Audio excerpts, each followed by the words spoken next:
and we are back for episode 5 of season 8. And before we jump into it, let me give a shout out to our sponsor, the Gabriel Group, which is the premier hospitality equipment source for the Midwest. Gabriel Group offers more than just tabletop solutions. They provide a network of showrooms and test kitchens in Detroit, Grand Rapids, Cincinnati, and Indianapolis, where you can get inspired by the latest styles from top brands like Steelite, Turbo Chef, and South Bend. Their state-of-the-art test kitchens are game changers. Chefs can demo recipes and test the latest high-tech equipment. It's an amazing resource for restaurateurs, and the folks there are great. Visit GabrielGRP.com to find a showroom or to book your kitchen time. You can find the link in the show notes. And with that said, Chrissy, why don't you introduce our first guest? Oh my God, I'm pretty excited. Like Matt and I always are like, who's gonna go first? And I was like, I want to go because Tommy's here. So, our first guest that I'm going to introduce today is Mr. Tommy York. Hi, Tommy. Good afternoon. How are you? Good. It's nice to see you. Thanks for having me. It's nice to see you. Okay, so I'm gonna do this weird thing that Chad. So this is how it goes. I make fun of him most of the time. So that Chad put together today. So this is fun. It's my first time reading it and your first time hearing it. So Here we go. Tommy York, a true cornerstone of Ann Arbor food and wine landscape. Whoa. Did you see yourself as the food and wine landscape guy? A cornerstone. That's heavy. I would agree with that statement. Cornerstone or Keystone. I couldn't. I mean, and you've got like your number one fan here, right? Nice. Like Barfly number one. Yeah, it's true. So, as an industry lifer who started at a neighborhood pizza shop in Livonia, which I did not know. Yes. What was it called? Mr. B's Pizza. Mr. B's. Yep, 6 Mile and Farmington Road. What style of pizza? Was, I guess, just kind of like the regular round. Like New York style? Yeah, kind of. A little bit thicker than that, though. All right, thicker. And then what did you go to grad school for? Social work. Social. Clearly, you're in the industry. That's right. That's kind of how it works, right? And an avid sauna man. Yep. I know that. Yeah, so yeah. I'm like improvising now at this Good. point. It's true. Almost every night this time of year. But this is my favorite part because this is actually how I met you in the first place. In the mid-'90s, you traveled the world because you were a buyer at Zingerman's Deli. True. So that's fun. And then you realized that you could expand and do more. And you went off and did Morgan in York.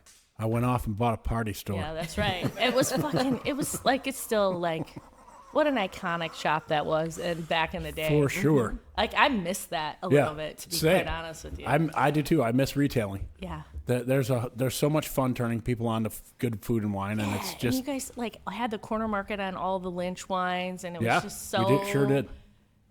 It was such a. I mean, it's still super special, but in a totally different way. Yep. 180 degrees from where it was. Yeah. And I remember I've told Keo this a lot of times. I would save up my money, and twice a year I'd come and buy 1 case of wine. Nice. And it would be like Christmas. God, I loved it. Yeah. Oh man. And now we don't have to save up, and we buy a case of wine a week. Yeah. So look how. Well, that's too. Yeah. Like turn in from like a little exciting thing to like trouble, right? Yeah, exactly. We have to tell the truth here, right? That's right. I mean, that's okay. I'm fine with it. Although, now that I'm sort of like removed a little bit, my intake has gone way down. Oh, just I bet. So y'all know. Yeah. And I've switched a little bit from it's not always like I'm still into wine, obviously, but I'm real into mezcal right now. Nice. So Shots of mezcal person. I mean, mezcal is amazing. I get these guys in trouble when they come to my house because we always start with wine and end with the really tough stuff. See, I told you. Yeah. I was talking to him about that. Yeah, it's a little tricky. So, okay. So, I went rogue, so we'll move on, but thank you for coming. We're excited to have you. Thanks for having me. All right, and I will introduce Emily Dorr, who was kind enough to come down from Flint. She is our next guest, and she is a powerhouse of community development who has decided that if the city of Flint needed a world-class wine lounge, am I doing this right? It's perfect. Okay. She decided that if the city of Flint needed a world-class wine lounge, she would simply build it herself. While working in state government, she pivoted to entrepreneurship, opening Queen's Provisions in Flint's historic Carriagetown neighborhood. As she nears her 3rd anniversary, she has turned her shop into a vital cultural hub, highlighting female and Black-owned wineries while hosting everything from storytelling nights to vinyl dance parties. When she isn't curating the shelf or fostering dogs, She's running her own housing development consulting firm, proving that great wine is the ultimate foundation for a great neighborhood. So, Emily, welcome to the show. Thank you for having me. Yeah, I also want to come up there and do, because I saw you also do bike tours. Yes. We're going to do that. So put that on. Absolutely. Okay, I'm coming up there for that. You know what you didn't do? What did I not Tommy's hot take. I know, because I got a little We got too excited. far. We'll come back to it, Tommy. I thought you were going to yell at me. We're not. I was on the verge, but here we are. We're doing okay. So we'll go to Emily's hot take and get the show properly started here. Your hot take is that you're ready to rewrite wine history.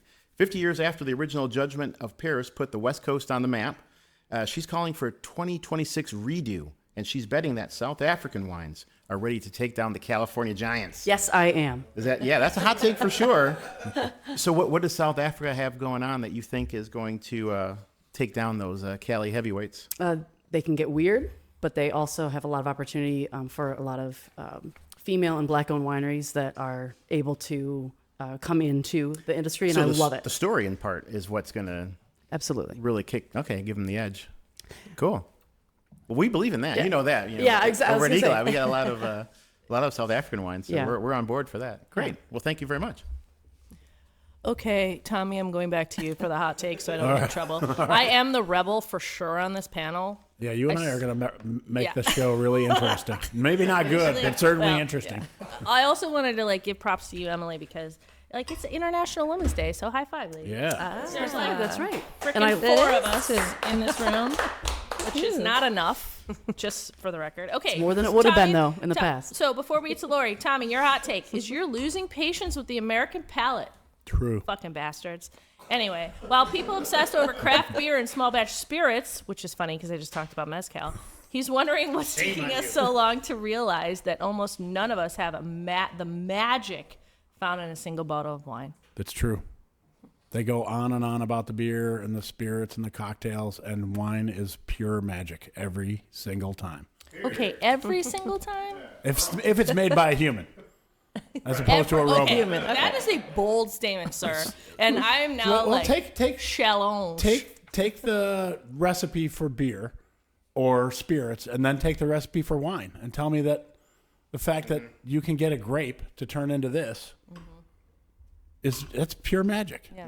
And you can never make it the same way. It's never going to be the same. Nature's ever. alchemy. Yeah. Yeah. For me, it is, and it's sad that people choose beer and spirits and think they're magical. I'm really glad Mike and Megan aren't here. I invited them to come. If they would have been like, excuse me. Yeah. Some of them. Now there are a few that are magical for sure. Yeah. Absolutely. There's some people out there. I'm learning a little bit more because I'm hanging out with them a little bit, and I gotta say, there's people in the beer world that are doing some good stuff. Absolutely. Few and far between, Right. maybe, but Like Virtue Cider in Fenville. Yeah. With Oh my God. Apple cider, and what's so good. I just love, and it's now come back to the original owner. Right. Yeah. And yeah. I love him so much. Yeah. I get to- Anheuser-Busch fumbled, and Yeah. he picked it back up. That's right. Yeah. And you could tell it's Yeah. gonna be amazing. It's going to be I funky. met him for the first time actually in Denmark, and Roger was like, "Hey, Roger." that's Bowser, right. I who heard owns about the deli. that. Yeah, and I was like, "This is amazing! You guys are amazing!" And he just wore his overalls like the whole. He was just like Farmer Ted Right. walking around Copenhagen. I loved it.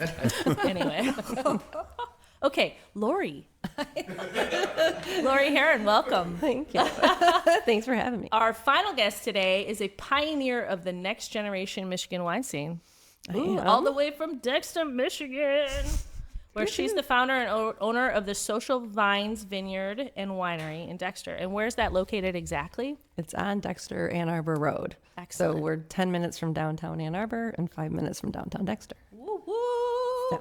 And you've transformed basically your family farm into a hub of sustainable small batch viticulture. Yeah. So it's right before you get into town. Yeah. Yeah. It's right before Bushes. Yeah, I everybody see it all knows the where time, Bushes but are. I haven't been there yet, so Yeah. that's fun. Thanks. So while most people associate Michigan wine with Traverse City, you're looking to lead the up-and-coming Southeast Michigan region, which is pretty exciting. I hear that you specialized in University of Minnesota's cold climate grapes. Yep. So were you working with peewees mostly, or? No, those are a little bit different, but they're similar, but they're not. Peewees come from, aren't they like more European, where these are Well, like Germans invented them, I think. right. But I think they're doing them all in the northern cold climates. They right? are. I could do them. They wouldn't be as cold hardy, but like I probably could do them pretty good here. But I chose a really viable crop to begin with. So, for me it was like I'm going to be safe. And safe. what's your viable crop? It is University of Minnesota. So most of I have 7 varietals on the. I'm cutting back this year, but Marquette is it's really nice. It's doing well on my field. It's doing well in not just the vineyard, but in the winery part of it. So I'm going to be taking out a couple varieties and putting more of that in. So, and we'll be bottling. That'll be our first vintage this year for that one. So I'm excited. It'll be our estate wine. Cool. We also have a little rosé from our field crop. I'm looking over at Jason, but yeah, like we have a whole bunch in the back that we've turned. We're doing a rosé. We don't have enough to even bottle. It's like a carboy. Yeah, but like awesome. we'll carbonate it, and that'll be our rosé in May. And it's actually quite nice right now. We were tasting it yesterday, and I was like, yes. So Oh, that's exciting. excited. Super fun. yeah. Okay, here's your hot take. Now that I've learned my lesson and I'm not allowed to skip it. Chod. Okay, you're on a mission to rescue the reputation of legendary grapes. Well, it says of a legendary grape. So you're tired of the Midwest doing Riesling dirty by labeling it as a one-note sugar bomb. Assholes. She's here to remind us that Riesling is one of the most structured, food-friendly, and agreeable grapes in the world, and it's time that we stop the conversation at sweet. Yes. I can't believe how many people walk in and they're like, is it sweet? Now, that doesn't mean they want it sweet, but they're asking if it's sweet. And it's like, no. Do you realize, like, it can be all different. Like, I mean, I'll be like, Trocken, like, if you see that on the label, that's dry. Yeah. Like, it's like a constant. Riesling it's very is interesting. complicated, though, in that way. So it's like hard for the regular consumer, I think, to really It understand the breadth of Riesling, True. which is too bad. That's true. We're kind of geeky here. I know. But There's a time and a place for the sweet as well. You know what I'm saying? there is, totally. But We had a big sweet wine talk the last episode that we had, and it was like the celebration of sweet wine. Bring it back, kind of a thing, which is fun. So anyway, well, welcome, all of you. Welcome to the panel. Yeah, that's great. Before we get into our first segment, let's do a little glass check. What do you folks have in your glass? Tell us what you're drinking and what you think about it. Well, Mr. York, Christy was yeah. kind enough to bring this Lalarge-Peugeot champagne, Yeah, nice, very nice. which she informed me is a female made. That's right. That's Celebrate right, the yeah. 30s. Yeah. So on International Women's Day, what a delicious. What a player, Tommy. He plays right in. He's right on. And I mean that in the sense of a team player, not like a player. player. There's no H in that. That's just And I went for the pink microphone on purpose. my man. We'll leave it at that. Excellent. Emily, how about for you? What do you have in the glass? Just the Cartell Serena Prosecco. It's one of my favorite cheap. I'm sorry, which one? The Cartell Serena Prosecco. Ah, It's okay. literally I haven't one of, seen that. Yeah, it's one of the things I'm trying to do at Queens is convince my customers that they can actually have wine that they feel comfortable with the price point. So then that way, when they start there, they inch up, and I can move them Yeah, from if it's rewarding, they'll keep going. Correct, Right. right. Yeah. This is- yeah. If you don't feel screwed when you buy a bottle. Exactly. So this is my favorite $15 bottle that we sell. Okay. So there right you on. go. Excellent. No, it's perfect. Yeah. Yeah. Good. All right. And how about for you, Lori? What are you drinking there? I'm not drinking one of mine. That's okay. You don't have to all the time. We're an equal opportunity wine There's show. still time, Lori. Well, the funny thing is, Jason, who's in the next session, brought his am I saying this correct? Barrymore? Barrymore. It's very nice. It's a Pinot Noir. Oh, so this yeah, is where, I've got that too. That's from the Puget Sound. yeah. Yeah. So this is where he worked before Washington, coming on this side of the Washington, yeah. pond. Yeah. So it's very nice, actually. It's kind of muscular, isn't it? Yeah. Yeah, And it's got the color to match, but it's kind of muscular. I like it. Yeah. Good. Zippy. Yeah. Muscular. I know, which isn't typical for a Pinot, is it? No. It's nice. Right. I mean, I don't know. I kind of go that. It's pretty feminine. Say what? It's pretty feminine. Pinot Noir, generally speaking. Oh, okay. To say muscular is not feminine. Well, Right. I guess that's what I was going with. Masculine, right? Right. That's how I took it. Okay. I'm not saying women can't. Listen, be muscular. okay. Yeah, I was gonna say it's International Women's Day. I don't want to get too deep into it. I just thought it was a little structured, Yes. So yeah, sorry. It's very nice. Okay, cool. Let's do our first news story. Christy, you have one you wanna blaze on them, or do you want me to jump on? Blaze on you. You want to blaze on it? Okay, good. Blaze all over it. Yeah, Hold on, I good. gotta find it, though. Son of a Gunderson. Yeah, Okay. there we are. Ready? Woohoo! Okay, so do they know the idea of how this works? Should we explain it? And then you all know that you're getting judged too, right? By me, the ultimate mighty judge. And there is no rhyme or reason to my judginess.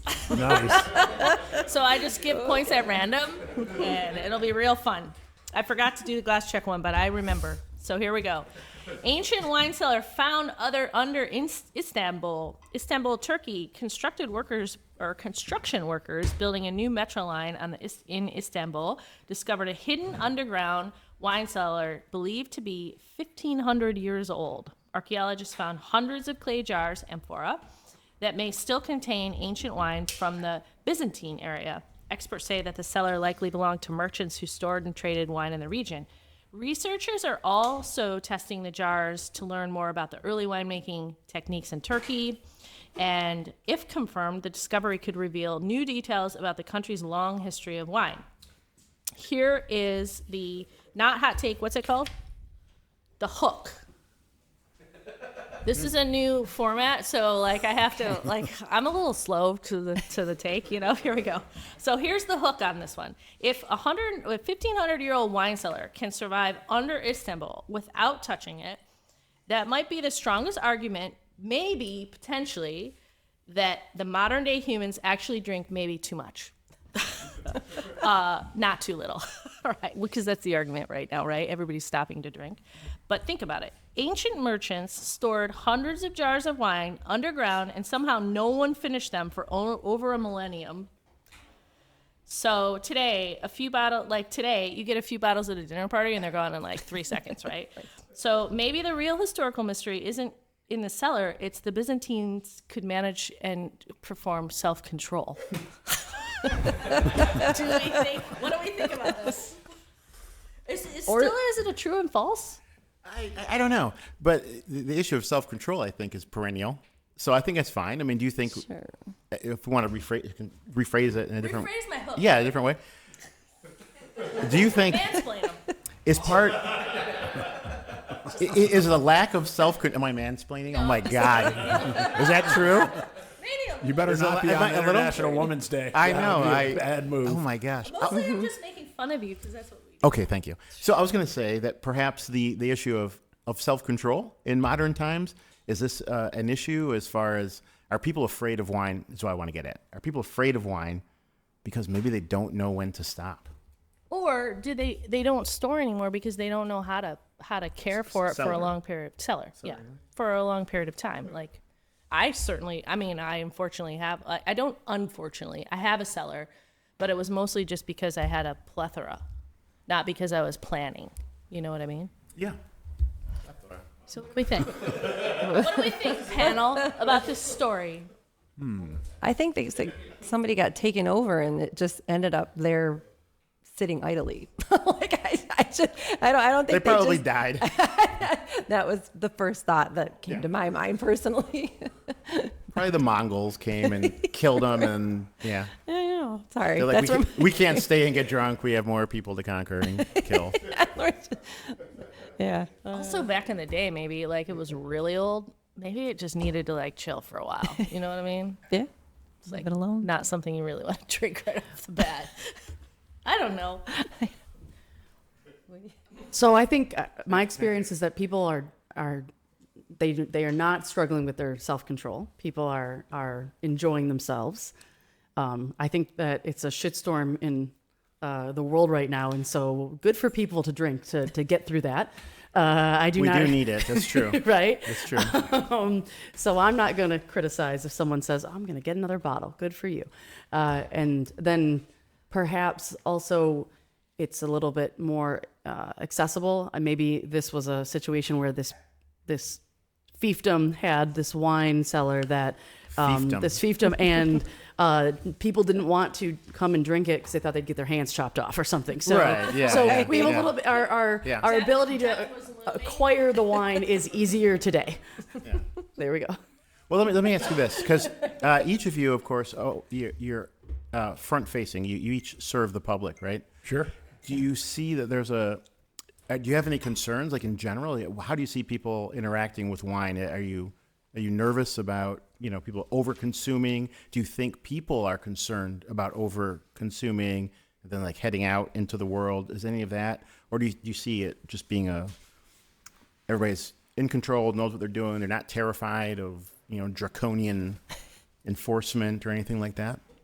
Well, don't mention me in this, Tommy. No, I won't. I'm always at York, I love the fact that no matter whether you have, substance use order or disorder, which is what they call it now, that you can hop in an Uber and go home. And The best. Yes. It's the best. So I think it's relaxed people a lot, and I think people are having another glass of wine when they wouldn't have in the past.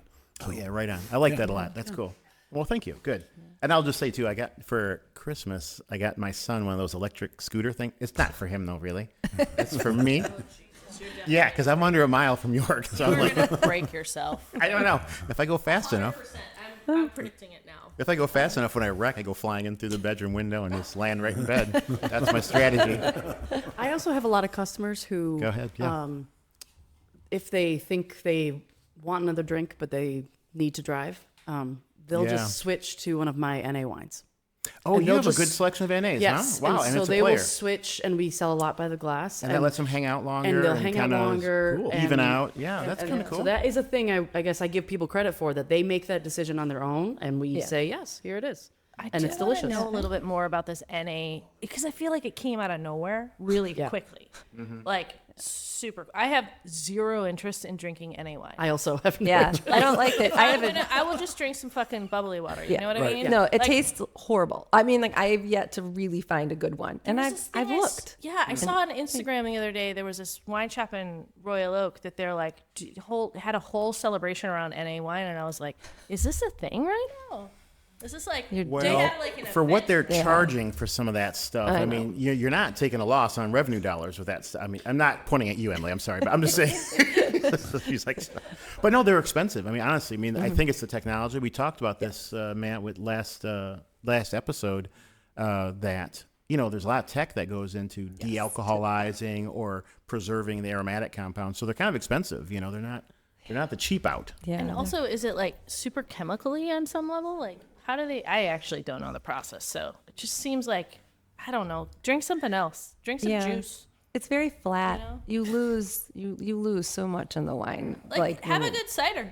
That's like Exactly. non-alcoholic, Yep, that's better. So I'm going to plug I Mobby. like bubbly water. Yeah. Me too, right? I'm gonna A good plug old Mobby, Topo guys. Chico and I'm sold. Exactly.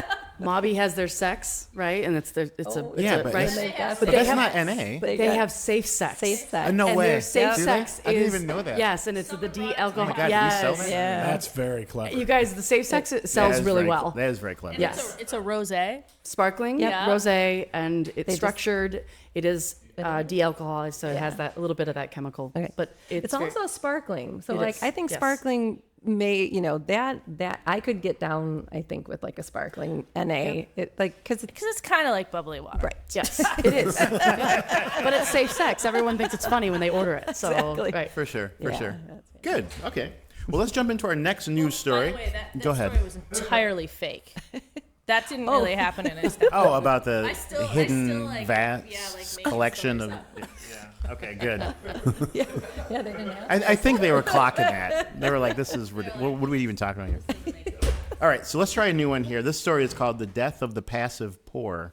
The 2026 Silicon Valley Bank wine report dropped back in January, which I'm sure you all know, and it's being called a survival guide rather than a financial update. The data shows that the passive growth era, where people just showed up and drank whatever was on the list, is officially dead. While some wineries are seeing double-digit growth, the bottom 25% of the industry is in free fall, largely because they are stuck in old paradigms.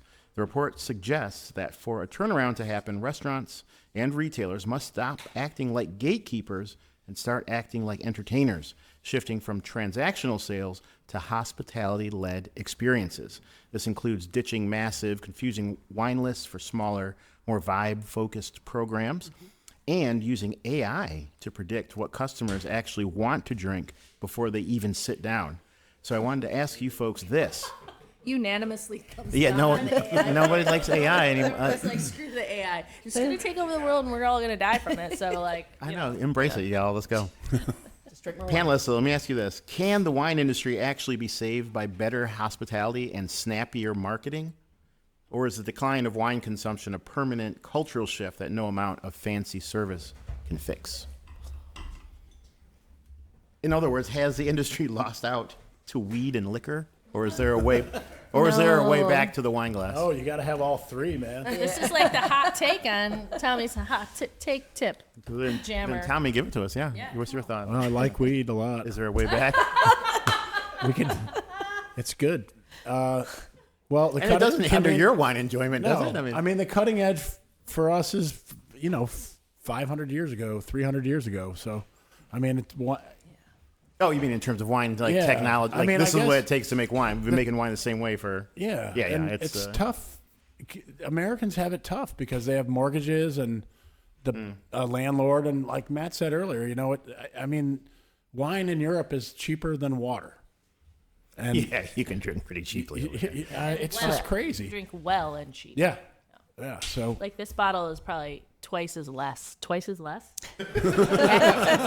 Half as much. It's like I looked at the Cracker Jack box because I was like, it's twice as less.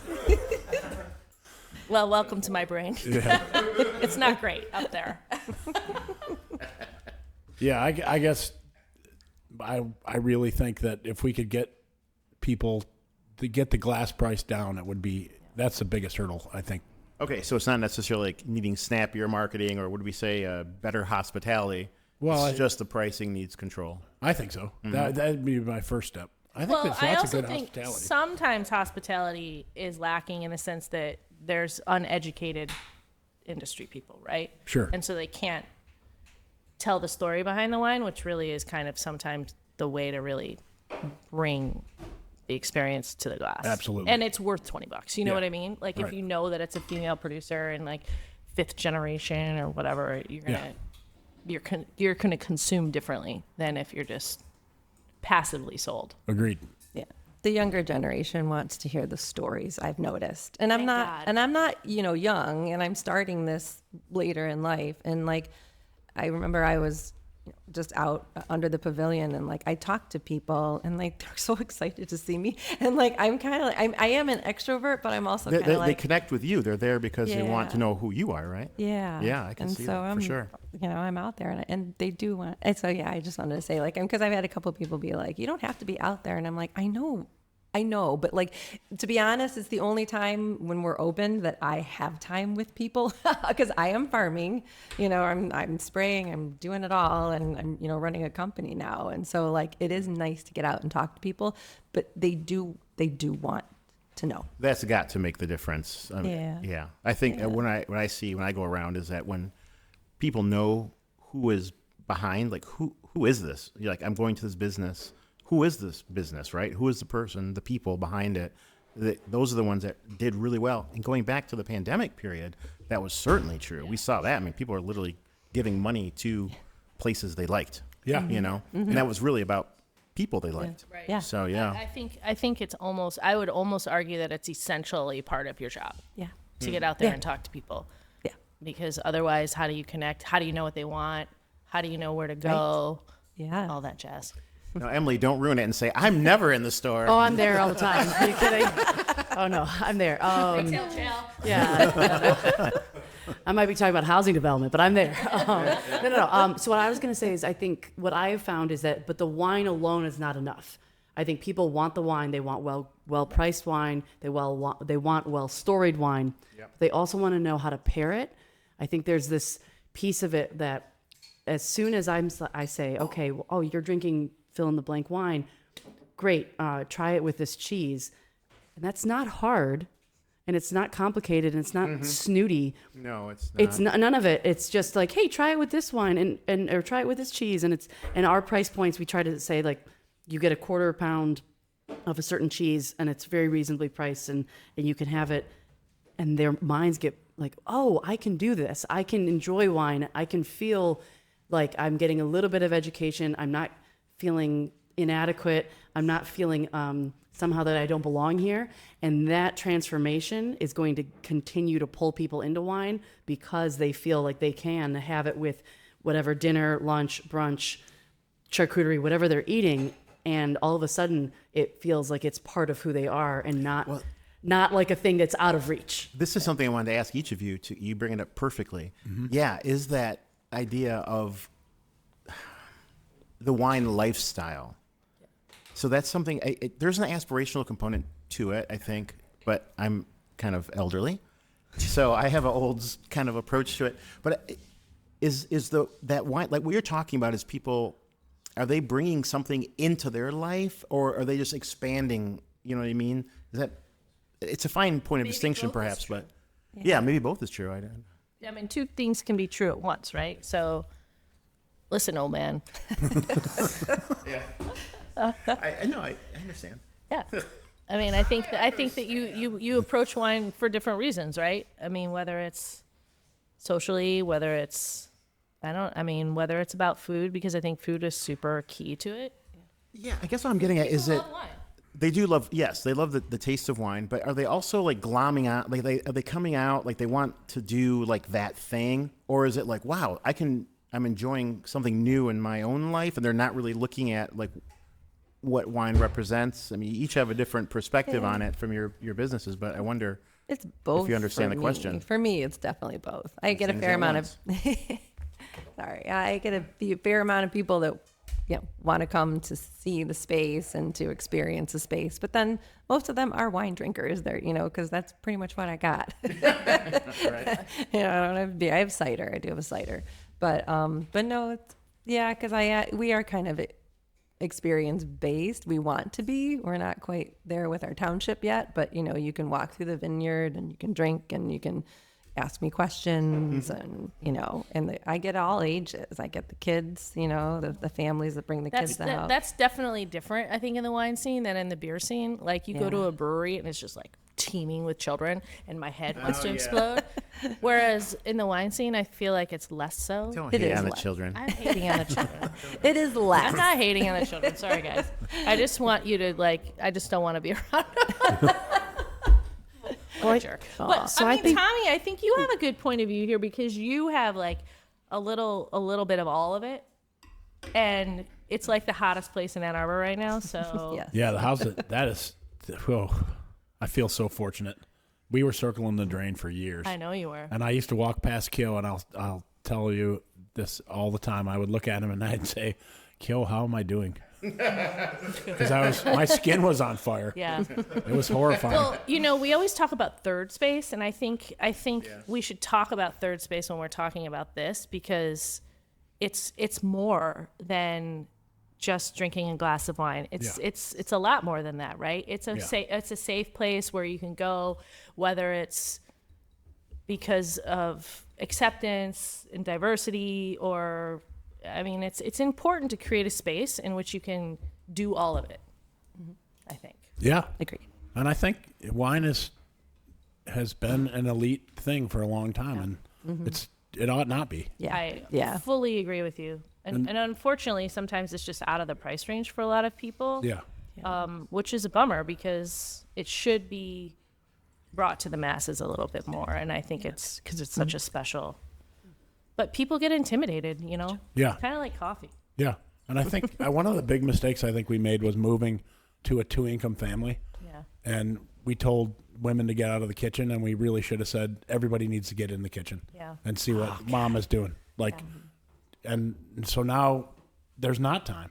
And people are going really fast, and they're eating shitty food and drinking shitty wine and getting to, this spot where they're not happy and they have money. Yeah. As opposed to like probably all of us when we were kids with our cousins just running around like goofballs. For hours on end. Yeah. And with parents who are like, get out of the house and don't come back. Yeah. don't come back here. Is this what you mean by the American palate? They were like, well, I mean, we had commercials that asked us if we knew where our parents were, and they knew where our kids were. I mean, that right there is pretty fucked up. You know? But do you think that this kind of goes back to the American palate situation that we were talking, like that was on your hot take or whatever? Because we have changed it in, the life of Amazon. You can get things delivered literally kind of the same day sometimes, which is utterly insane. Like, nobody shops like Europeans. Nobody drinks like Europeans. Oh, I mean, Francis Ford Coppola was talking about at this American Institute of Wine and Food conference years ago about making wine with his grandparents in Detroit. Yeah. Like, he's a Detroit kid, right? I didn't know that. I didn't know that that's either. why his middle name is Ford. Huh. Yeah, he was born in Detroit, and that whole Italian community used to ship in juice from California and make wine here, and it was part of their community, and we're just going so fast, and I think it was great to hear both of these panelists talk about slowing down and making room for people to just stop, run around a field. Look what we're growing here. Yeah. Look what I'm trying to make happen. Yeah, things have.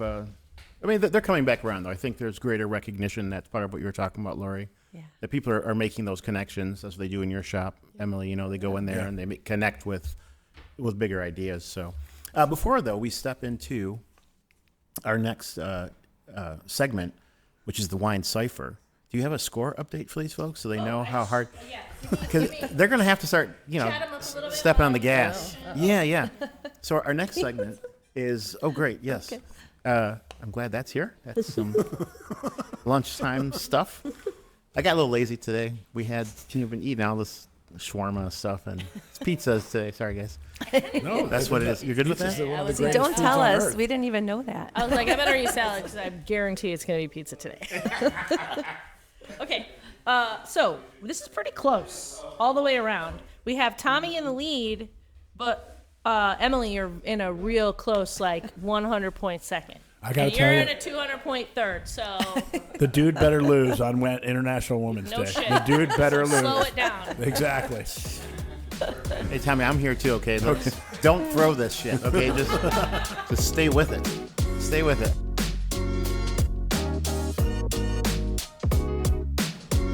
It is now time for Grape to Plate with Chef Jason Bertold.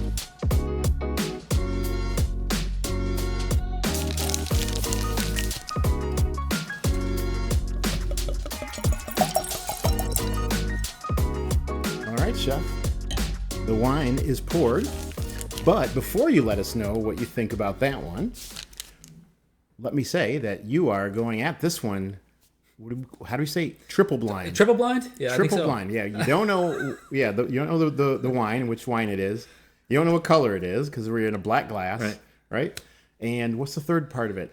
You don't know the producer. You don't know the region. I don't know you don't theme. Nothing at all. Nothing at all. Completely, totally blind. Black glass tasting. So, yeah, turn it loose. Here we go. Yeah, here we go. So, Let's see what we got. I have nothing to go on based off of the visuals here, so this is going to be interesting. Yeah. Yeah, it is.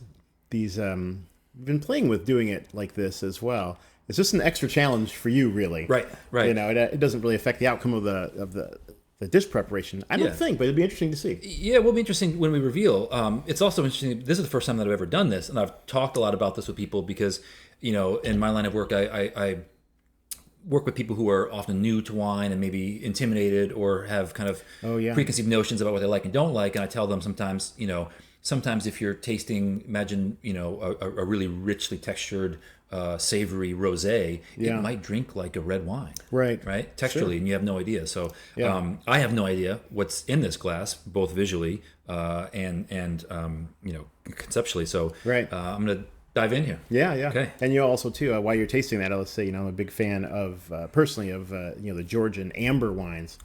And so those in the same way, because the whites are ambers, but they're white grapes, but there was skin contact, a lot of skin contact, like months. Right.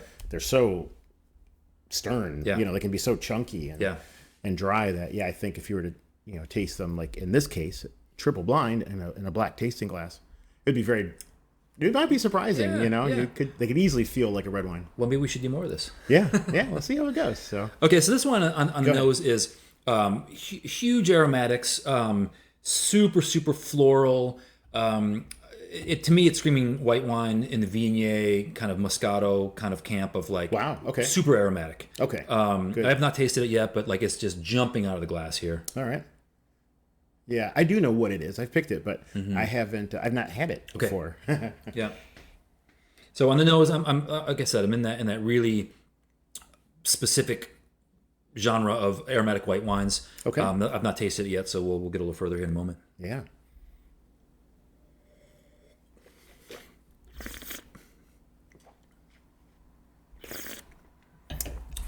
Wow. Okay. It definitely carries through with that intense kind of like juicy fruit bubblegum kind of flavors on the palate. Okay. There's great acidity. I mean, it's got like really quenching acidity, which is nice because a lot of times in those more aromatic extreme styles, Moscato and Muscat and Viognier, they can be a little flabby and oily and flat. Right. This is really refreshing. Oh, okay. Okay. I do feel florals, but acidity too. So I do feel like it's a white wine. Okay. So that's where I'm going to kind of start thinking about where we're going to go in the kitchen after one more little taste here. Yeah, your description, your aromatic description, again it gives me a little bit of that seasonal sensation again too.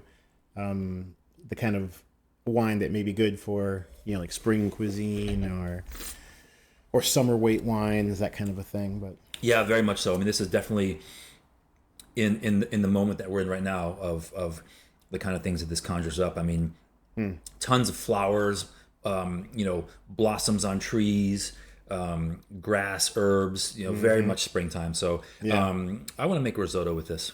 Oh, cool. Okay. Yeah. And a classic risotto preparation? More or less classic. I mean, I was trained on a French perspective on classic risotto. So interesting. What is that? Yeah, well, that includes Let me give the risotto to the a lot of butter. Okay. Yeah. And finished with a little whip cream. So very French, right? Yeah. It creates this amazing like silky texture. So that's not traditional, but it's traditional in my mind because I was young and impressionable when I learned this method. And anytime I serve I'm sure it's delicious. It is very delicious. Okay. Yeah, it's extremely indulgent. But to accent that kind of richness, I'm thinking a lot of those things that we talked about, like spring vegetables. I mean, peas, asparagus. Maybe fresh pearl onions, like just these like really wonderful things that are happening right now around us. Yeah, these little explosive bites in that that envelope of richness, a little pop. And definitely herbs. I mean, I love chervil when you can find it. It's difficult to find. It's got that real mild kind of like sweet parsley, a little bit of anise flavor. Tarragon is great. Obviously parsley and chive. Even green onion is great. The green parts of the top of the scallions. Right. But yeah, so I want to make this risotto with what I really like to use for risotto is an aged Carnaroli rice, and the reason for that is that Carnaroli. some of them are aged up to 7 years. Really, they're pretty amazing. Yeah, and they hold their texture really well. They've got a lot of starch that really contribute a lot of body to the finished risotto. But we'll keep the risotto component simple. Is it just dry? I mean, I assume it's dry aged, right? It is dry aged, and there's a company called Accarello who they may have. I guess invented this method of how they can age a whole rice kernel in the bran to where the bran sort of goes away, but the nutrition is left. Oh, interesting. I'm speaking way above my understanding of this, but they are one of the best producers of Carnaroli rice out there. So they age it and then it gets like polished, or I don't know that specifically. Okay. Yeah, sorry, we'll come back to that. No, that sounds amazing. I've never tried it, but continue. But for the risotto component, let's just mince a little bit of shallot. We're gonna soften them in a little bit of olive oil, no color. Toast the rice. I love a little splash of white wine in there. I typically do not cook with wines that are this aromatic as what we have in the glass, but I think for this dish, a little splash might be okay. Okay. Do aromatic wines will it generally lose the aromatics as they get warmed up and heated? That'll come down. Yeah, to a degree, I would imagine. I would typically cook with unoaked, high acid white wines. Kind of Sauvignon Blanc-esque type things. Sure. And it kind of goes away. I mean, you're left with the acidity and some grape flavors. Yeah. I think that would be okay with this, but I think just a quarter cup splash in there would be fine. I could spare a quarter cup. Okay. And then because we're kind of focused on lighter vegetables as the garnish for this risotto, I think either a vegetable broth, or if you have chicken broth, maybe cut that chicken broth in half so it's half chicken broth, half water, so it's not particularly dominant on the rice itself. Sure. I won't go into the ins and outs of how to cook risotto, but basically you're going to use that broth to cook the risotto rice. I do want to finish that with some butter and Parmesan cheese, so you're adding some richness there. Yeah. That's our base. Right. And now we talked about some fresh sweet peas. If you've got snap peas, you can slice those up. Some fresh asparagus. Depending on the size of the asparagus and the size of the peas, they can be kept raw if they're a little bit larger or maybe a little bit drier. A quick blanch in salted water just to kind of soften them up. Okay. Yeah. I love little pearl onions, white pearl onions, just the little petals of those. Those can be quickly blanched as well. So you almost have this kind of preparation done in advance of making your risotto, because obviously when you're making risotto, you want to go right from the pan basically to the plate. the plate. Yeah, right? So you want to have all this vegetable preparation done in advance, and then I want to cook that separate from the rice. So in a little bit of butter in a saucepan, add the vegetables that we prepared ahead of time, just to warm them through. If you need a little splash of water, just to get them softened up a little bit. A little salt is fine. When you go to plate the risotto, whether it's family style or individually plated, that goes onto the bottom of the plate, and now we've got all these beautiful vegetables. Oh, nice. Off to the side that you're going to nap and spoon over your warm, creamy rice. Herbs. Sounds great. If you can find chervil, scallion, green onion, parsley, tarragon, any of those kind of things. The more herbs, the better, right? Okay. Yeah. Mint is fantastic in there. Yeah, right, yeah. Would be fantastic with this wine. So now that I've talked through that, I want to go back and taste this wine. Yeah. What do you? I think it looks pretty good. And if you're ready, I can reveal what it is for you. Yes, I would love to see what it is. Yeah. You ready? Okay. Yeah. Well, let's see. Now I'm looking forward to tasting it too. So I haven't had it yet. Should have brought one other blind tasting glass. We could have shared it. I think it's a Muscat. This is it's a Spanish variety called Alarije. It's from the Coloma winery. It's one of the Vino V imports. Wow. The variety is Alarije. Okay, that's new to me. And I think, where is this from again? Oh, Extremadura. So I guess that's like southwest Spain. Yeah. It's so fresh. It's Alarije, crazy. yeah, Coloma. Wonderful. It's actually called Alarije Dorado. So like golden Alarije. But yeah, I'll give it a little whack too. Yeah. Good. I think the dish is right on. So that sounds great. I mean, I would love to. So if I put that dish on the table and now you're going to have your first taste of wine, what do you think? Spin the tables around here. Oh, right. Yeah. Now I'm on the hot seat. But no, I think it smells great. I mean, just aromatically, it's there.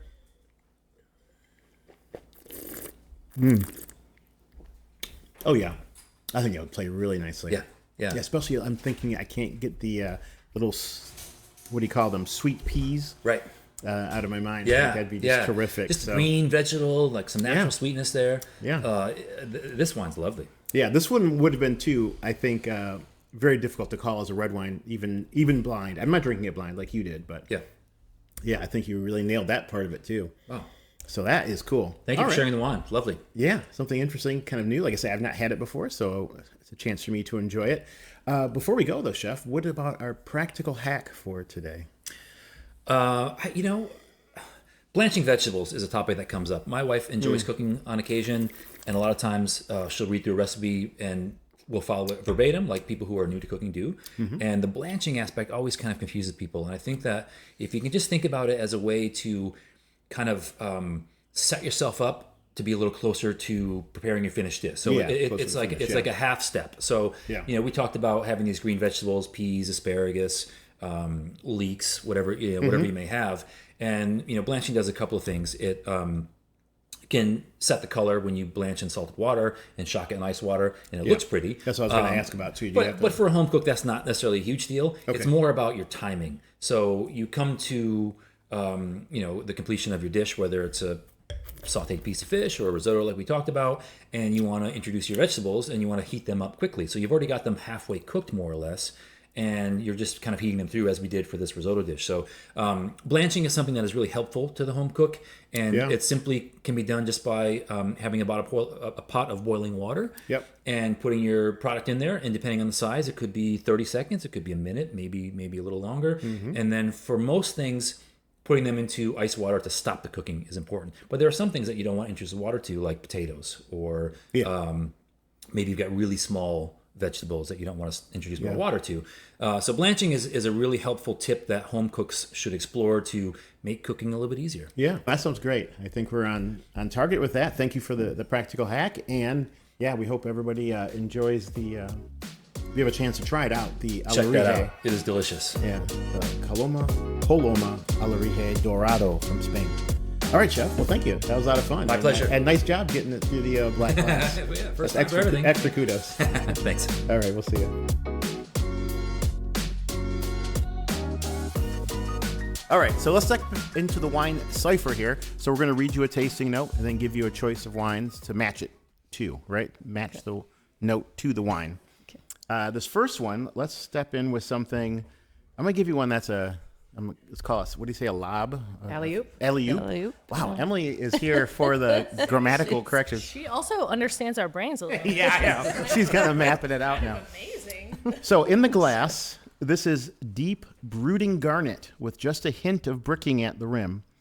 It suggests it's seen some things. The nose is an absolute textbook smell of humidor, dried black currants.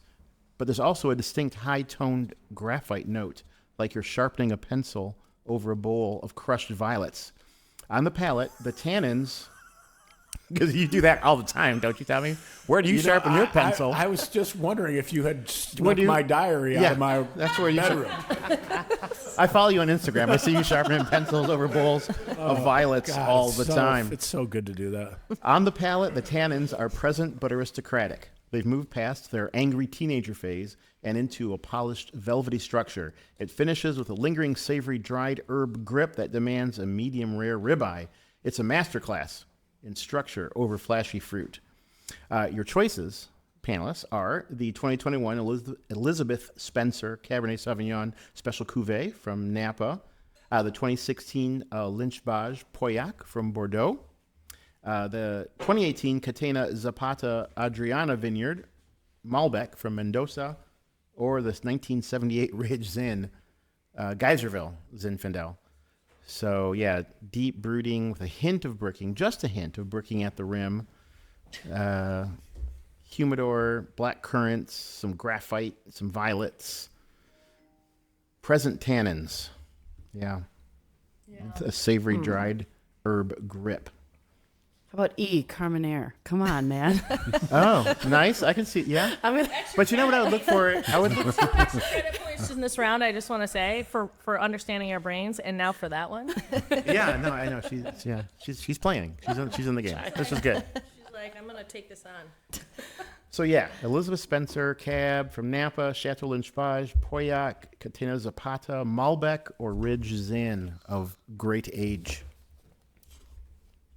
All of which I'm sure you drink tons of. Tons. Right. Especially while I'm sharpening my pencils over my violets. Although once I had a bottle of wine at Spencer that literally tasted like pencils. And I was like, Steve, I've never had a pencil wine before. I still call it pencil wine. I was like, Yeah, it's a thing. This is legit. I'm 100%. Yeah. I'm not sitting around just high. I wasn't a giant fan. Pencil wine. You know what I mean? Like, it could be a thing. But it's not that. It's The graphite is throwing me off because I'm trying to think like what is like dirt? What's the red that's like the dirt? And I'm like, Grenache, no, Carmenere. You didn't say any of those things. No, So that's why I'm like, There's- Or I was going to say, like bell pepper, when you talk about Carmenere, I often go with that. Yeah. There's It's a got to Mel. be one or two. So one is the Elizabeth Spencer Cab, And the other's Special the Cuvée, Lynch-Bages. and the other is a Lynch-Bages, yeah. the Bordeaux. Okay. Yep. So And then you're- was there a Malbec? There was a in there? Malbec. There's a Malbec number 3 and number 4 was a I'm leaning towards 4 was Malbec. the 1978 Zin from Zin. Ridge Vineyards. Yeah. Okay. 78 Geyserville. Zin could be pre-fruit bomb Zin. So yeah. that could Yeah. I'll go for Zin. I'll just throw it out there. You're going Emma Zin I'm for gonna say it's a the Zin. Ridge Zin, okay. That it's With the violets. It's got some of that weird graphite. D? Yeah, sure. Yeah. I'm going to go with the Lynch-Bages. The Lynch-Bages, Just yeah. because of That's the the violets. 2016 Lynch-Bages from Bordeaux. Yeah. I'm going with the Graphites, Malbec. Violet. But they're all over the board on this one. No, man. It's very exciting. Okay. And they're all wrong.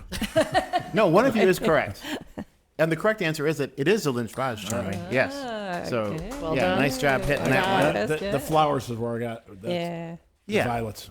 Yeah, and I think also that the pencil lead, the graphite thing, is kind of the classic tell on Bordeaux. So Oh, I didn't know that. yeah. Okay, thank you. Yeah. Here we go. Yeah, did anybody bring any Bordeaux? What? No, mine's kind of. What's going on with us? We should have Bordeaux every session. I got a Bordeaux, kind of. Yeah, there we go. It's a Yeah, Michigan Bordeaux. let's get into the social vines, yes, and do that. And I'll give you one more cipher here, and then we'll step into our emotive blind tasting. You think that's a fair thing? I feel like they should have one more. Fair.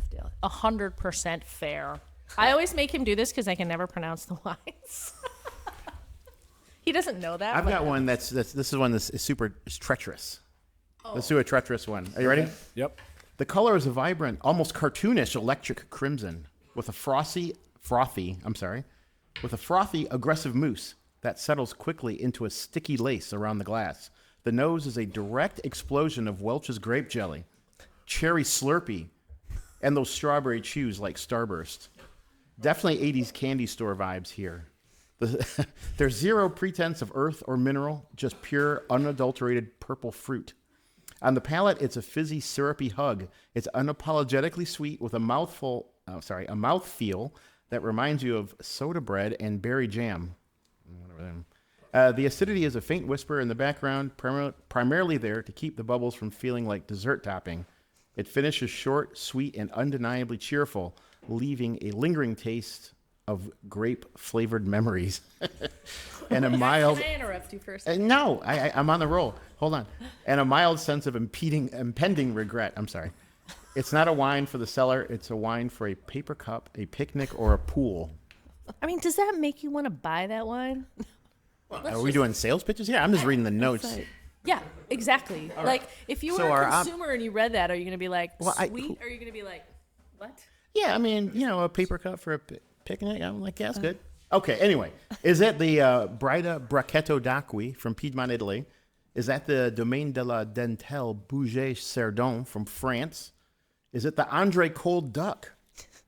Which I guess is, where is that from? California? I don't even know. Cold duck was, that's where my brain was. Or is it the Mauby Sex? We referenced this one earlier, the Mauby Sex Brut Rosé from Michigan. So, yeah, cartoonish electric crimson, frothy, aggressive mousse, Welch's grape jelly, Slurpees. Yeah, what else? Strawberry, Starburst, berry jam, dessert topping, no acidity, no nothing. Let's get rid of things. Go. D, Mauby Sex is not it. Mauby. It's not So Mauby it's not Sex. sex, so it's not D. Okay, No. it's not D. Cold Duck was Sex C. is way better. Could be. Was Cold Duck. Yes. Cold Duck was B. Cold Duck was C. The Bouget Sardon from Domaine de la Dentelle. The Bougie Chardonnay can be like that a little bit. Okay. I mean, Bougie is Yeah. had a bad reputation for being cloying for years. Right? Yeah, or Bracchetto d'Acqui from Italy was the other option. Can I don't know. take Emily's E and add an E? Do you remember Razzles? The candy that turns into gum? Yes. No. I think it. You don't remember that? I think it's Razzles in 5 o'clock vodka. All right, see, this is... Shake it up. He should definitely get a little First point smoke some weed, and then how are we going to consume this alcohol? This is a 14-year-old thing. That's how you clean. Yeah, that's how you make it right? palatable. How you make the vodka palatable? Put by candy putting in it. Razzles. So at concerts right now, like live music things, they are selling like these like cardboard things of beatbox. And Beatsbox. it's terrible. It's like bad jungle juice in cardboard containers for like $15 a container. Anyway, one of my employees goes to these things, and she tells me that she's like, we should get beatbox. Absolutely no. No. Yeah. Have you guys ever been to New Orleans? Oh, I yeah. feel like New Orleans is like every drink is described is like tastes like that. It's like purple drink. You know, like you're like, wait, what am I drinking now? Like it's terrible. This but is you can't stop. July hurricane right there. Yes. The hurricane. All right, so yes, we Well, cut still have the... any We, guesses, except for B. Bobby's out. Your guess was B. I'm gonna the glove on Bouget, it. there was a Cold Duck, and there was a Bracchetto were the three that were in play after we cut the sex. I know. I'm going with Bougie or the... Yeah, I'm going to go with Bougie. I'm gonna copy him. Okay. I thought cold duck, like that was my. Girls, stay with it because it is, I'm in just fact, gonna- Andre Cold Duck. Nice.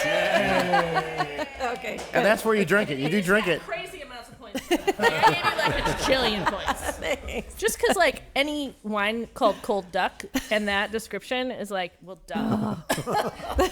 I used to drink the Cold Duck. We used to jump, we would jump pools, like jump into private apartment pools after they're closed. Yeah. And drink Yeah, Cold that Duck. just That was dated our- us. Did you drink yes. champagne too? Champipple? Yeah. Do you remember champagne? I remember champagne, yeah. My dad used to drink champagne. He used to hide it. He would hide it, like try to put it on the side of the garage, like nobody knew it was Champipple or That was so Beaujolais? funny. Yeah, I had a nose. Way back when he was a little lad, he still found it. All right, so panelists, before we move into the next thing, Christy's going to total your scores from the wine ciphers. Please clear your glasses. Make sure you have some of the blind wine in your glass because we're going to move into the Emotive blind tasting segment to wrap things up. And, of course, I'll remind you that during the Emotive blind tasting, what we ask for from you is your emotional response to the wine, right? So don't talk about like the technicalities of the wine, but to like tell us how the wine makes you feel.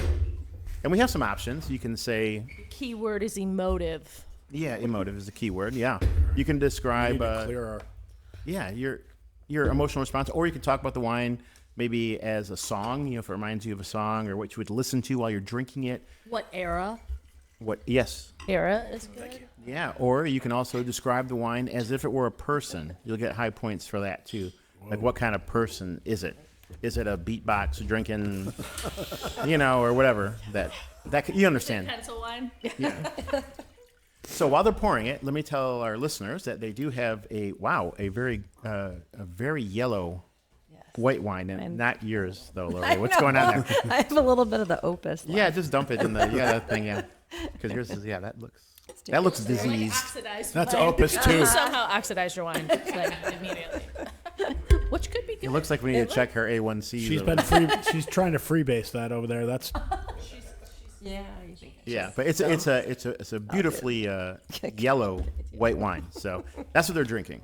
And let's also mention you can see they have a beautiful plate of charcuterie in front of them. Where is that from? From Queen's Provisions. From Queen's Provisions. That's the kind of good stuff you can get in your shop, huh? Yes. Yeah. One of my What do you favorite. have on the board there? Say my favorite surprise that I tell people is to do the blue cheese with sour cherry jam. It's a nice little compliment. Yeah, a little tart. That's kind of like the Bougie is that way. The Bougie Sardon. It's got that tart edge, and that's why it was distinct from because there was no tart at all in that tasting note. That's why I think it went to Cold Duck. yeah. And we do have some there you prosciutto, Yeah. some didn't even know Kogel's ring bologna, and then gluten-free He was crackers. like, oh man, she stole all the ring bologna, and I was like, yeah, but you're allowed. Like you're the VIP guest Well, right now, so I tried to ring chew- bologna it up, girl. I tried to actually chew a cracker and realized it was like noisy, so I was like, oh, no food. I'm like, We're gonna Just torturing us we're right gonna here. we're gonna have to sanitize the mics. As a Zingerman's person, and Tommy can attest to this. Like, if you're not eating, I am nervous. Yeah. Like, you know what I Yep. mean? Like, if you don't have something in your glass and you're not eating, like, I'm gonna twitch. A little. If you're not talking and eating at the same time, we have a problem. Yeah. All right. So you folks have had the wine in the glass. Is anybody having a particularly strong emotional response to the wine? There was a quizzical look I saw on Emily's face. Yeah. Tommy, you look pensive. Lori, yummy. Lori, what do you? I don't know how to interpret like your it. look. It's like a warm sunshine. I don't know. It's like Yeah, it's not like it's absorbing the sunshine. Nice. yeah, Okay. like it slowly. Okay. Do you want to? Where are you when you're enjoying the sunshine there? Somewhere warm. Okay. Well, here we are. I mean, it's sunny today, but it's still a little chilly out, I think. Yeah. But yeah, we're getting there. So a warm sunshine. Okay. Not too not like Are you on beachy. vacation? Not- Are you just standing? Are it's you in not line trying to get like a? right, it's not beachy warm. Like Okay. maybe on my vineyard, like on the Oh. I don't know. What are you wearing? Sorry, that sounded really loud. Well, I'm just glad you said it. International Women's Day, baby. What are you like? I always want to know what people like. At the last one, someone described her outfit, and it was ridiculous. So I was like, this is amazing. Oh, yeah, that's right. Yeah. Okay, so this is not buttery, but it's also not really crisp. So this is like a Malaguza. I'm in Greece. Nice. I'm wearing blue and white polka dotted dress with some Just blending in with the espadrilles, Aegean and landscape. it's Malaguza. So I'm also eating some calamari. There we go. That was my that best. was That's like pretty heavy. There, lay it out. What are you listening to? Just the sounds of the sea? What am I listening to? Seagulls. Sure, some seagulls. A whole flock of seagulls. He just aged we himself. got But I got it. So Well, I don't even have enough hair to even get there. I mean, I can't even back in the day, to the flock of seagulls. You have a ton of hair. You just gotta grow that shit out. I am growing it out. I'm trying to. You are? It's the worst thing ever. I can't even sleep. I feel, man. I don't know. I'm so it's terrible. excited about this notion Let's of you stay growing on your top. hair I out. know it's terrible. You should grow it out while you have it. yes. Here. All right, Tommy. So what's your? We got to go. I'm here. in You're the Paris one. right You're now. on deck. Yeah. I'm in Paris right now. Yeah, I have more of that vibe. Like, And I don't even know where I am. Maybe I just was over at Poilon and I just grabbed a baguette and I'm just walking around and then I saw some cool Slightly shoes. tipsy. In a shoe store and now I'm regretting a purchase of expensive shoes. But they're gonna look awesome. But this wine is making me feel better. Yeah, and they're gonna be like, yeah. Yeah. And then you're like, oh, I'm gonna go play some bocce or petanque. Yeah. You It need feels a little like this petanque feels. game? Yeah, let's do it. Like that's what I feel like. Yeah. Let's go eat that baguette, Yep. eat some Conte, even though it might clash with this a little bit. Maybe not though. You think? I don't know. This is a little bit like punchy for a Conte, maybe. Might be. Not if it was age Conte though. Potentially. Who's got the Conte? Well, it's very interesting. So let's. I think it's Let's- Chardonnay of some sort from So somewhere. we have the stories. So we have the That's so Parisian afternoon with Tommy. Emily is in Greece drinking Malaguza by the beach. We're enjoying the Aegean colors. Yes. You're in Dexter. I'm in Dexter. She's in Dexter. She's at home. It's 60 degrees. You're at home. It's sunny. It's warm. You asked what I was Well, wearing. you can come with us if you want. You don't have to stay in Dexter. I'm well dressed because it's not quite summertime. Right. But right. here's a question: Are we in a cold like? So you're not in a cold climate, No. and you're like medium climate, Yeah, medium. and you're cold climate. Yeah, but I'm like right now I'm like drinking this. I'm in like late spring, early summer. Yeah. So I got my overalls on and my tank top and my rain boots. Amazing. Nice. That's a good look. That's a good look. I'm into it. All right. Well, I think they did a good job on that. I like those. It's your Well, first of all, do either of you go for the extra point? Any of you want to go for the extra points and try to guess what that wine is? Do you have a want to venture guess? Chardonnay. I think it's Chardonnay, You but I should- couldn't tell you. Oh, okay. So Tommy's in for Chardonnay. Okay. Yeah, I'm confused myself, but I do like Did the you wine. I get think it's good. I did. Yeah, I have it. It could What? be like It's got some Pinot Blanc going on. Yeah. it feels like northern a little bit, less coastal, but I Like Italian? I'm thinking Italian. Like I'm Yeah. thinking like a so. Am I saying this right? Sauve. I'm not good with the pronunciation. Suave. Italian suave. That Like that. that's what I'm tasting. Yes. Yeah, I can see that. altitude, cold climate. Yeah. It's not as boozy as it could be. Right. You know, Agreed. it doesn't come It's across light. as hot. No, No, at it's all. not Which at I all. thought it was going to from the aroma. Yeah, it's not at all. And even though it's straw-like, it doesn't taste super oxidized. Right. You know? Yeah, there is some straw But it's oak. in there. I mean, when you look at it, you're like, It's a "Ooh, little what am I oaked." headed for? Yeah. Well, let's find out what it is. Why don't you, Tommy, go ahead and pull the sleeve on that. Yeah. God, I love wine tasting. Oh, Chardonnay, you called It it. is the Chardonnay. Woohoo. From where? tell us. Yeah, I don't. Yeah. Michigan? Nope. It's Italian. That's You called Italian? I called Italian. Lorenzo. I got the Italian. You just got another bajillion points. is that the? Oh, that's. I know what that is. That is the Sorge? Pecorari. Pierpaolo Pecorari. Yep. Pierpaolo Pecorari. It's Friuli. 20. Yeah. That's true. It's Okay. Soris, I think, is the name of Chardonnay from Friuli. I think is where that's from. Right? Yeah, Friuli. Yeah. Okay, good. Yeah, northern, like cold-ish climate. It's still the best Yeah, it is of cool any of them. climate, But for sure. it also matches your profile. 'Cause it was right. It's by the sea. Yeah. Yeah, for sure. Yes, you got that. So it has the cloak of the sea, and there you go. Kill might let me work in the wine department. You might still have it. Yeah, yes. I've been working on him. But let's go to the numbers. Biology. Let's go to the numbers first and see if you've really earned that right, Tommy. We don't know. We're going to let Chrissy do that. And while she's doing that, let me ask each of you in turn what your wine of the show was. Your WOTS. Your wine of the show. Most favorite. Ooh. It doesn't have to be like the best wine, but the one that you most enjoyed tasting, the thing maybe was new for you or just something that you found really exciting. Yeah, whatever. Does it have to be on this table? No, whatever you've had today. Whatever Like you've had mine was today. over there. Well, tell us. Yeah, what is it, I Larry? can't remember. Well, I don't even know the name. I'd have to. It's Someone help her. It was Get a out. red. Yep. So Deanna, that one. Yeah, that was fantastic. I don't. Oh, the Bedrock. That's an old bottle, right? Isn't it 2011? What is it? Yeah. I don't know. I just. Pulling vintages out. Thank you very much. It was very Thanks, nice. Danielle. Oh, it's the. Oh, yeah. That's cool. This is the 2014. Yeah, Bedrock. Their Nervo Ranch Heritage from Alexander Valley. It's very Up nice. in Sonoma. I don't know what the blend is. Mike probably knows. Mostly Zinfandel and Negrette. Planted back in the 1800s. Oh, wow. Yeah, that's Okay. cool. Nervo Ranch. Nice one. I haven't even gotten That's to unusual. those That's cool. That's a really cool call. It's very geeky. yet. I got a Very lot cool. of drinking to do. Geeky. It is geeky. It's super cool. Emily, go ahead. What's your favorite of the show? I mean, I'm gonna appreciate Lori. I tried her Social Vines, the Vivacity. Is that how you say it? Their sparkling yeah. rosé wine made all with Chamberson. Chamberson grapes, and it's so it's really That light, was but it's fun. also has some extra flavor in there, and I enjoyed Yeah. it. Good So job. thank you, Lori. Cool. Yeah. Oh. All right. I'm going for the champagne. Lalarge-Peugeot. We Yeah. had that was a That's- tradition. Yeah, we need. Yeah. I do need a champagne emergency hoodie. York to sponsor. Yes. Yeah. Yeah, you should hit us up. On the back. There you go. Awesome. Good. Well, do you want to give them a score update and let them know the give them the news. Okay, y'all ready for this?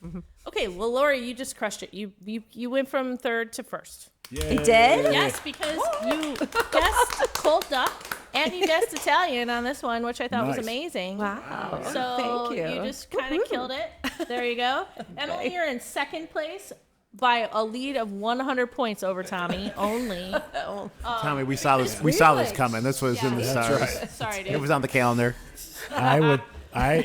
Well, It would have been a serious mansplaining thing had I won on International Women's Day. at least we didn't talk about the menstrual cycle, which has happened in the past on the On the show. wine show, Well, sorry, it's my fault, you know. Because your nose gets different. I wanted to do something about having to be Mr. Pink, but I just let it Alas. leave it alone. Alas. But you did really well on that lesson Thank you. because you called the you Chardonnay. missed- You called the Chardonnay. Chardonnay. It just but you tasted like definitely- Chardonnay to me. I Yeah, don't, yeah. It looks like Chardonnay Yeah. too. It Let's be does. honest. Yeah, it you does. know? It does. It's good. Okay, so there we go. But all within 200 points of each other. So it's a Nice. close call, folks. Sure. Good Just work. friends. Good work. Congratulations. Well, thank you all for coming out. I hope you had a good time. Thank you for having We me. had a good Thank time, you. no doubt. That was fun. Yeah. Yeah. And we'll look forward to having you back on the show sometime before too long. I mean, really. We're not joking. We're not pulling He's your like, leg. that guy's never getting invited back. No. It's a done deal. It's Faith been and 10 complete. years now. Thanks for having us. Thanks, guys. Thank you. Cheers. Thanks.